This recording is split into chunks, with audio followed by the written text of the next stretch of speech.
One of my personal goals to develop myself professionally is to read more within my niche, teaching. I love to read, and I've actually recently been enjoying taking notes on what I've been reading, especially if it's things to do with my profession or non-fiction books. And the reason why I like taking notes as I'm reading is it just helps me understand things a lot better and really consider the practicality and the uses, just more from a pragmatic point of view. So I thought I would challenge myself in starting a book club in which I read 1 or 2 books a month, and I make a video about it sharing my thoughts and summarising the book for you. Now, if you'd like to join me with this book club, feel free to read alongside me, and you can always engage in some discussions over on my Instagram. I'll also be giving away the book that I've read each month to one of my viewers, so stay tuned right till the end for more information on that. For today's video, we're going to be discussing Mike Gershon's book, Assessment for Learning, A Complete Guide. I thought the book was really useful, concise, really clear, and it had some really effective strategies that I think would be really useful for any teacher wanting to improve their assessment for learning techniques within their lesson planning, and for easy use within the classroom as well. It actually only took a few hours to read, so if it's a little bit of CPD that you wanted to do in an afternoon or a morning, I think this book would be a really good start for you. It's so easy to access and it's really manageable, as it's sort of a bit more of a reference guide, so you can sort of pick and choose which parts you want to spend a bit more time reading over. Now, if you're unfamiliar with the term assessment for learning, it's essentially the 6th teacher standard here in the UK. It essentially means it's one of the most important teaching practices that we have to have as a teacher and make sure that we embed in our teaching practice. Assessment for learning can be in 2 forms: summative assessment and formative assessment. Now, summative assessment is essentially in the word, it has the word sum, so adding, essentially in the form of an exam or a test or a grade. Whereas formative assessment is any type of feedback that is formatively done in a qualitative manner. So anything from a conversation to marking a piece of work and giving specific targets and action points that the student can use to make better progress. Now, the idea behind Assessment for Learning, or AFL, is really to inform teacher planning and student progress. So you want to collate all of that assessment for learning feedback, whether it's summative or formative, and use that as a teacher to make better decisions as to how you're going to change the way that you plan or you teach or you mark students' work. And I would personally argue that it's something that is probably one of the most important practices within your teaching profession, because I really think that it supports you with building really strong relationships with students. It helps you keep organised, so it really minimises your workload, thus helping you maintain a work-life balance. So in the book, Mike argues that assessment for learning should focus on the 3 main points in order for it to be simple and effective. A, eliciting and using information. B, opening up success criteria, and C, giving formative feedback. The book itself is split into 7 sections. The first 3 on eliciting and using information from individuals, groups and whole class. The 4th is peer assessment, the 5th is self-assessment, and the 6th on giving feedback. And lastly, the close in the book is to consider factors that go against assessment for learning by providing solutions for each one. Each of the 7 sections has a ton of really useful strategies, and Mike really goes into the details as to how you should use those strategies and any pros and cons. Now, I personally found that some of the strategies were a little bit repetitive across the sections, but actually thinking about it, if you use the book as a reference guide, you can then just pinpoint the specific sections that you need to access, so I can understand why that information might be repeated. I also just want to quickly summarise each section and the main takeaways that I got from reading the book. And for anyone who won't have time to read the book, I hope that this will be a really useful summary, but also provide you some really useful strategies that Mike has really pinpointed in the book. So the first 3 sections of the book is on eliciting information. And what this essentially means is, how do we know what students know? So when you're trying to elicit information from individual students, a really great strategy, and it is one that I often use, is circulating the classroom. So now you can circulate and actually talk to the students so that you can engage in a one-on-one conversation and ascertain what they know and what they don't know, and provide them formative feedback right in that moment, or you can circulate the room and not talk and just actually listen to what students are saying, so that you can then go to groups of students or to the whole class and give that feedback all in one go.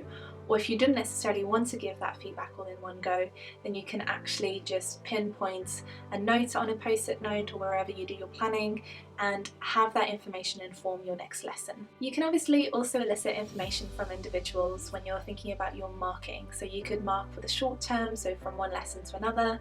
You can mark within a half term, so a number of weeks, or you can mark long term. So this might be in the form of an exam or a termly assessment. But apart from marking, you might actually want to ascertain information from an individual by just reading what they've written or seeing what they've done without necessarily marking it in red pen. Another way that you can elicit information from an individual is by doing questioning. This is one of my favourite, and I really do think it's one of the most effective ways of using AFL. You can do targeted questioning, open questioning, and you can actually create different types of questions using Bloom's taxonomy. Of course, you can also elicit this information in discussion-based tasks where you're listening intently into what students are saying to each other, and you're scaffolding that conversation by having a particular student of the group being in control of the questions that is being asked, or moderating a debate, or you yourself hold that position.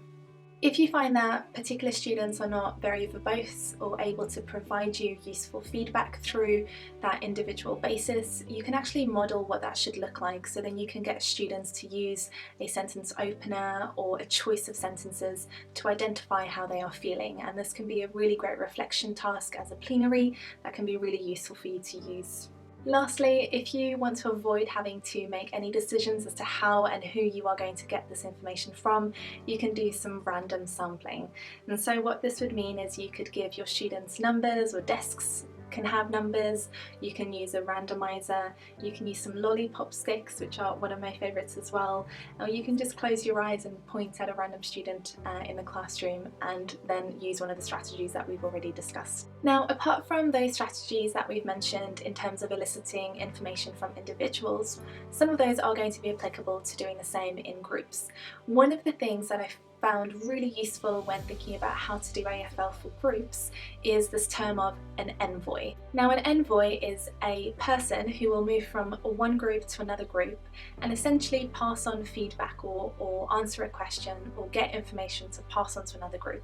You as a teacher can decide the role of the envoy, and you can use that envoy to give you information as to what each group is doing, or how they are getting along, or where they are with a task that you've set them. Similarly, you can also give students within a group particular roles. You can ask them to take notes on particular questions that you want to set them. So if you're setting them a group task, you can ask them to pinpoint who is the leader, who is responsible for doing the presentations, who is someone that is going to collect specific bits of information.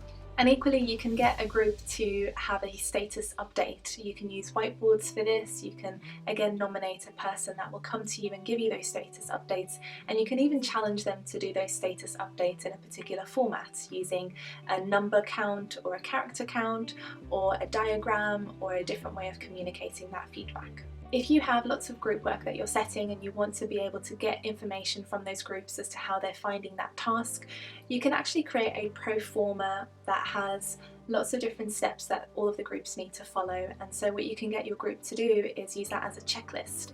And so the idea behind this would be to have individual students completing that checklist, and then as a group they would give that back to you, and at the end of the lesson you would get a really clear idea as to where everyone is at. Similarly to this idea of a pro forma, you can use success criteria. So this would be a checklist of what needs to be included in their work rather than an update, and so that way students are able to maintain the pace in making progress with that group task. Now, when it comes to eliciting information from the whole class, obviously you can use lots of strategies that we've discussed for individuals and for group work, but for this one in particular, it's more from the perspective of a teacher standing at the front of the classroom, and how are they going to get that feedback from the whole class all in one go. I think this is really, really useful during this time of COVID-19, where perhaps as we are transitioning back into school, we're not going to be able to have that circulating around the room and that proximity with our students, because we need to maintain social social distancing where applicable. So I think using these strategies is going to be a really great problem-solving tool for those of you who are a little bit stuck as to how you're going to do that. So you can get your students to use post-it notes. They can leave a post-it note on their desks, they can leave it in a particular place in the classroom, on their way out for example, they can post it on the door, or you can just collect all of them and then go through those post-it notes and get a little bit of an idea as to what the trend in the answers for that particular question that you set them was. You can get students to use mini whiteboards, exit passes, different cards like RAG cards, so red, amber and green, or true and false cards, or multiple choice questions where there are different letters like A, B, C and D in response to a question that you might pose on the whiteboard or yourself just verbally. One thing I would urge you to consider is if you're laminating those cards, then you're able to reuse them. One of the things though that you'll need to be mindful of is students can reuse them themselves rather than sharing that resource amongst lots of students. One that I use quite a lot is thumbs up and down. I actually quite like a variation of this, so I get my students to sort of just show me where they're at in that scale. I think that's a really easy way of just visually seeing, in terms of a reflection, how confident students are feeling towards a skill or a learning objective that I might pose them. You can also get students to draw a line in their book from a scale of 0 to 10, and students can quickly just identify by pointing their finger or placing their pen or circling it with a particular colour where they are on that scale in response to a question, a learning objective, a feeling that you might pose them. If you're quite keen to get your students to move, you can actually get them to stand up and physically do this in the classroom by placing themselves in a particular point. So you might have some sample answers on an A4 sheet of paper or whatever way that you want to do it in different places in the room, and students find that response and then they relocate themselves towards that place. And that just makes them move a little bit, gives them a bit of an energy, a bit of a break, and also allows you to see where the trend is in terms of the answers of the whole class. You can obviously use technology depending on what your school offers, so if that's something that you want to tap in, I would definitely recommend for you to get in touch with your IT department and your head of subject and just probe a little bit as to what is available for you to use. And finally, one of my absolute favourite ways of using assessment for learning as a whole class feedback, but I also use this as individuals and groups, making little modifications to this task, is a silent debate. I personally like to call it graffiti talk. It's where I give my students a large piece of paper, I might pose them a question, or there might be different questions that I've already printed on those sheets, and students will choose a different colour pen, label on the piece of paper who is who, and then have 5 minutes where they just need to answer as much as they can on that piece of paper. I love doing this exercise when I'm trying to do a bit of a learning journey, so where students are at the beginning, what they might know, and then bring those sheets of paper back out after a couple of weeks when they've learned that concept and see what else they can add. Or I might do it as a review lesson. I think it's a really easy task for you to do that requires very minimal planning but is incredibly effective. As an alteration to this task, you can actually get students to swap their sheets and you can immediately do some peer assessment. Now that leads me really nicely onto peer assessment. So peer assessment is literally just students marking each other's work or giving each other feedback. You can obviously get students to be working in pairs, or working in threes, or working in groups. However you decide to get them to work, one of the key things that you will need to decide is there a pro forma that they need to follow? Is there a particular success criteria that you want to give them, just to support them with giving feedback to a particular piece of work? One of the things that Mike discusses in this book is not all feedback needs to be given written. So you can get students to engage in a discussion by talking and communicating or reading out loud their work and just having a little bit more of a dialogue, or actually standing up and moving around the room giving that feedback can be more effective than just standing or sitting in silence reading a piece of work and writing the feedback. Some other strategies are to hand in the piece of work, shuffle and redistribute. That just allows it to be randomised, and then every single piece of work needs to have 3 things that are good about it and 1 area that needs to be improved upon. The students are then given an opportunity to complete that immediately. You can of course get your students to hand in that work anonymously. I think that might work for particular groups of students who are shy and lack confidence and don't necessarily want to boast about their work, so you want to maintain a little bit of privacy. One thing that Mike talks a lot about is target setting, and based on any piece of work that is being assessed by peers or by oneself, targets should always be set. And with this target setting, Students might find it really difficult to understand what they need to set, so as a teacher you can actually decide on a success criteria beforehand or give a bank of targets that students can select from, and that way you're modelling to them how targets can be set and how they can be used. So for example, you might want to make students aware of that success criteria, you might want to model giving that praise or setting targets, and you might actually want to demonstrate what unhelpful feedback looks like, so then they can learn from that to then be able to do it independently next time. A common one in primary is to have 3 stars and a wish. You can modify this in any way that you want: 3 goals and a penalty, 3 lions and a cheetah, 3 wins and a draw.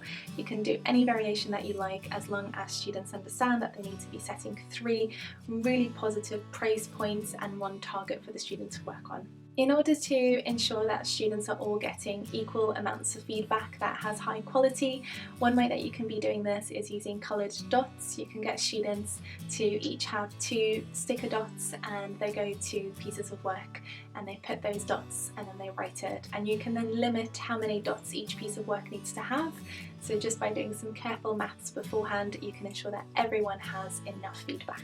If you want to get students particularly involved in target setting, you can get a student who might want to volunteer their work to be marked using a visualizer, and you can then mark that piece of work and identify particular strengths and particular areas for improvement, and then the student can do immediate dirt on that work, and hopefully that will build that skill within the class. If particular students already have that skill developed whereas other students don't, you can get those students to circulate around the room, and you can then do a little bit more work with developing their feedback skills, so then they can give the feedback to their peers. We've already discussed proformas and success criteria, but something else that Mike talks quite a lot about is using mark schemes. There are so many different ways you can use mark schemes. You can print them out in big and get students to actually annotate or highlight particular parts of the mark scheme. You can simplify a mark scheme beforehand so that students can fully understand what is needed. You can revert to that and come up with a mark scheme yourself, live with students as you're doing particular questions, or you can give students the mark scheme before answering a question and then removing it and getting them to answer the question afterwards. Other things that Mike talks about is discussing peer assessments, where after a peer has assessed their work, they can take it in turns, talking and interviewing each other. You might want to create some question cards that has prompts for them to use. You can also do self-peer comparisons, so students will produce a self-assessment of their work, they keep it a secret, and then they discuss it with their peer as they're assessing the work. You can still use the graffiti talk or the silent debate that we discussed earlier in this task, where you can get students with 4 to 5 large sheets of paper, and you can get them moving around writing the feedback on those pieces of paper. You can also do some form of randomization where you're getting students to either stand or sit, and then the ones who are stood move around the room and look at people's work and give them feedback, or where you can get them into smaller groups, and within those groups they take it in turns giving feedback. You can also develop a points system in terms of a game where students come up with the right criteria for a piece of work. And one of the most effective ways that students will actually follow through with getting their targets met is to verbalise and explain it to someone else, so you can carve in time in your lesson for that to happen at the end. In terms of self-assessment, Mike just really focuses a lot on success criteria and on mark schemes. I think both can be incredible tools to really develop and push student progress. Mike has great suggestions as to how you can use mark schemes and success criteria when doing self-assessment. The more familiar students are with what they're judging their work against, the more accurate their evaluations will be. So allowing for time within the lesson to really digest and fully understand a mark scheme or a success criteria, and getting students to do that independently will be a really great skill to build and get students to reflect upon. Within the self-assessment, really training students on being able to identify their personal strengths as well as the areas for development and what targets they need to set personally to make better progress will be essential. You can use a ton of strategies that we've mentioned before, such as creating strength bank, having exemplar work that students can refer to, modelling yourself how self-assessment needs to be done, or deciding on the criteria beforehand. You can also do this with target setting, where you're creating a targets bank, or you're giving students a sheet where they themselves can keep track of their targets and keep referring back to them. You can do a discussion type of activity where students will talk to one another about the targets that they're planning to set for themselves, or you can even categorise the different targets and get students to select one from each category. Apart from creating a really useful success criteria that students can use, you can also get students to redo, redraft and rewrite. And this essentially entails redoing a section of work completely, or redrafting what has been written, having a particular focus on what needs to be improved. You can also get students to rewrite some pieces of work according to a particular feedback focus, or if you teach different subjects from a different perspective. One thing to consider with self-assessment is spelling, punctuation and sense, SPS. When students are working independently, if someone has finished beforehand, you can get them to just check their spelling, punctuation, and if it makes sense, as a form of self-assessment. Another thing you can get students to work on in terms of building their independence with their self-assessment is paying close attention. So this might be working line by line in their assessment or their piece of work and really trying to pinpoint and have an eye for detail in what they need to improve. Or it can be doing a bit of copy editing. So there are the 5 C's. Is it clear? Is it correct? Is it concise? Is it complete? And is it consistent? And you can even get students to read their work out loud and alter as they're reading it, because as you read things, you identify mistakes much more easily. You can get students to highlight where they got marks as they're using a mark scheme. You can get students to write their target before their piece of work and actually highlight in their piece of work where that target was achieved. And you can also get students to use 2 different highlighter colours, one colour for their strengths and one colour for the targets. One important part of self-assessment is have students met the learning objectives. So students can discuss if those learning objectives have been met. Students can actually write an explanation within their book for each learning objective, because it can be posed as a question. You can also develop some metacognition practices within self-assessment by giving students a pro forma of questions that they can select a small handful of questions to answer each lesson. A couple more strategies for self-assessment is to have students creating a learning journal. I've done this in the past and it's a really great way of tracking progress throughout a topic or a unit of work. And you can also provide students with a skills and knowledge audit, in which they check all of the different bits of information and all of the skills that they have been mastering recently. Now, the last section of the book, Mike really focuses on how feedback should be given. He really advocates for target setting being a really fundamental part of assessment for learning, because it provides students the unique opportunity of focusing on a particular skill or a particular point within your subject that they need to improve upon in order to make progress. So as a teacher, instead of giving students a mark, a grade, a number, providing them with meaningful words in the form of a target can be much more useful to them. Now, when a teacher is providing feedback to a student, there are some really clear pointers that Mike has identified in terms of what you should look out for as a teacher when you're marking a student's piece of work. So for example, has the student had a very good use of examples? Have they made connections between each part of the work that is made very clearly? Are the answers well developed and original? Is there accuracy, reasoning, clarity, good communication? You can consider Bloom's taxonomy of educational objectives. So where is the knowledge? Have they understood? Have they applied the information? Is there correct analysis? Have they synthesized the information? And how have they evaluated it? Finally, you can also consider the mastery of a particular skill or topic. You can identify if the student has been able to reflect, think critically, have they been able to be creative, and do they have the right problem-solving skills? A final point that I really gained from Mike's book was the emphasis on cross-curricular links within the pieces of work when you're giving feedback. You can always make links with different subjects and provide opportunities to enrich, stretch and challenge students' work and their ability by understanding the curriculum better and providing them those opportunities.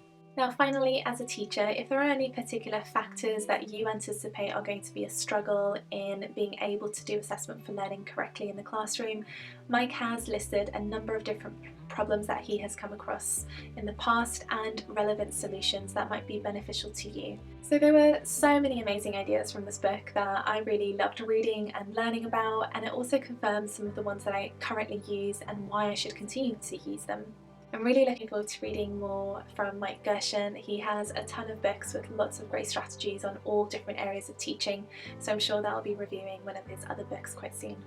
Now, this is the part of the video where I'm going to explain how you can get the copy of the book that I just read. There's nothing that would make me happier than passing on a book that can hopefully support someone else with bringing this information and knowledge. So to enter this giveaway, you're going to need to head over to my Instagram.